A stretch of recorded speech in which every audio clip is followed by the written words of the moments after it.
The team at Sidephone kindly sent over this package and I couldn't be more excited. Sidephone, a premium community-driven dumb phone designed to help cut out the noise without losing your essentials, features a private Google-free OS and unique modular keypads, offering the perfect middle ground to reclaim your screen time while keeping crucial apps like Signal and Proton, which I'll dive into a bit more later in the video. Thanks again to Sidephone for sending this over. Now let's dive into all the Sidephone has to offer, starting with the unboxing. The first thing I noticed is just how premium the packaging is, and while this is a Founders Edition, it is impressively flagship feeling for a new community-driven product. First greeted with the Sidephone, I'll set that to the side, followed by a quick start guide to help you get started, a charging brick which has become quite scarce these days with other unboxings, then there's the very nice braided USB-C cable. Actually, this USB-C cable feels and looks awfully similar to the USB-C cables Apple offers. For example, this is the Sidephone USB-C next to Apple's MacBook Neo USB-C. This is a Founders Edition as noted, so there's a nice chain in here with a 925 out of 1000 tag. Awesome to see this, and again, thank you to Sidephone. Happy to be a part of this journey with you. Now for the Sidephone itself. While it appears to be metal, it is indeed plastic, but it feels solid in the hand. It has a sleek and subtle camera array reminiscent of the camera bar on, say, a Pixel device, for example. There's the SIM port there on the side for your SIM card,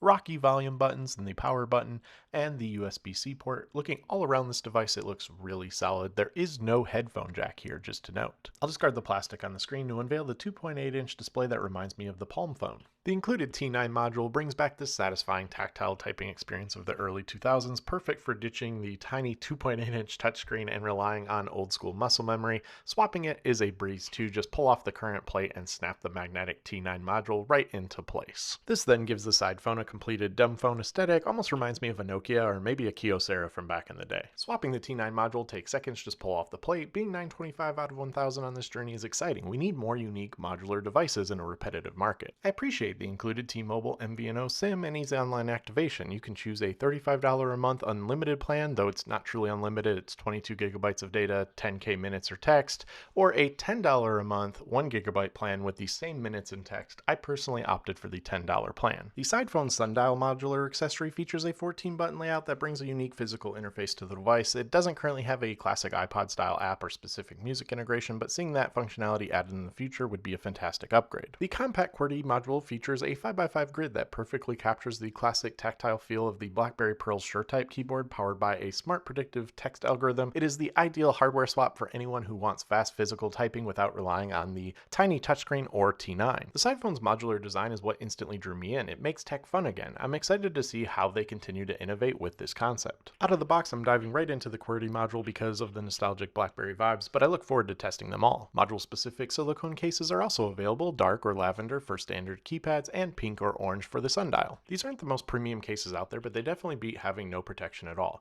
I really appreciate the color variety and having cases tailored to each specific module. The orange is wonderfully bright and vibrant, with the lavender quickly becoming my favorite of the bunch. The dark version looks sleek and pleasantly stealthy, and the pink is a great lively shade without being totally overwhelming. If you've watched the channel long enough though, you know I go without a case. I'm going to charge this up a bit and power it on to get initially set up, activated, etc. With the Sidephone powered on, I'll insert the SIM activating online later. There is no SIM ejector tool included in my box that I've noticed as a heads up. The SIM is easy to insert once inserted. Continuing the on-device setup, I'll set up the authentication with a security pin. At initial boot, the Sidephone greets you with its incredibly minimal home screen with the dialer, messaging, and setting apps. Before diving in more though, I'll update to ensure the latest software is current. There was a software update right out of the box, which is nice to see. I will note though, the Sidephone is not running Google Play services and is running Android 12 with a security update from December of 2024, at least on my unit here. For future sideloading and tinkering while I'm here, I'll enable developer options. With that out of the way though, I do want to test the camera and see how that performs right out of the box. Just to give you an idea, the app is snappy at least, and the images on this 2.8-inch display look good, but here's the images captured once downloaded from the device. Let me know in the comments your thoughts on each of these photos.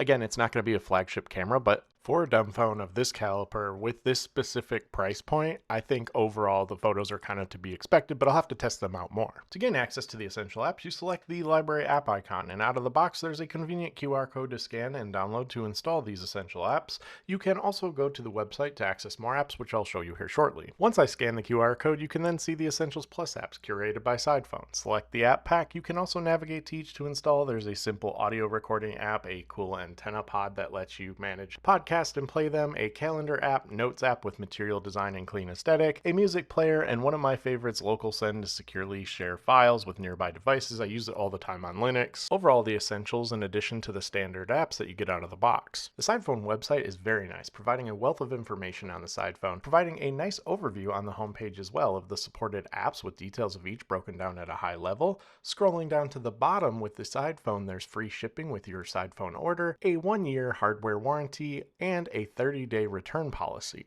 However, the best part of their site is the detailed user guide. The user guide helps guide you through not only how to use the Sidephone, but also provides developer details for more advanced users looking to sideload apps, for example, something I will be diving into deeper for my full review. The user guide is also where you can access the supported apps, QR codes to add those apps, as well as any details on specific software updates for your Sidephone. Navigating to the officially supported apps, a complete and current list of supported apps, tools, and services for Sidephone, you'll find a nice library of various app packs that you can install. You can either install each of these apps from the app packs, or you can selectively select the apps as you scan the QR codes to install specific apps from each one of those packs. I'm going to install all of them for the sake of my full review. Much like the supported apps, there's an unsupported apps page where a list of apps, tools, and services that are not supported at this time are provided, like ChatGPT, Android Auto, Google Pay, etc., due to the lack of Google Play services. And of course, on the products page, you'll be able to view all of their products currently available, like the Sidephone silicone cases, which are $10 US, which isn't too bad. I really like the color options that they have. I really like the green specifically.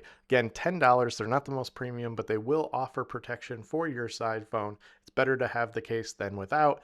Don't take the advice from me as someone who goes caseless with everything.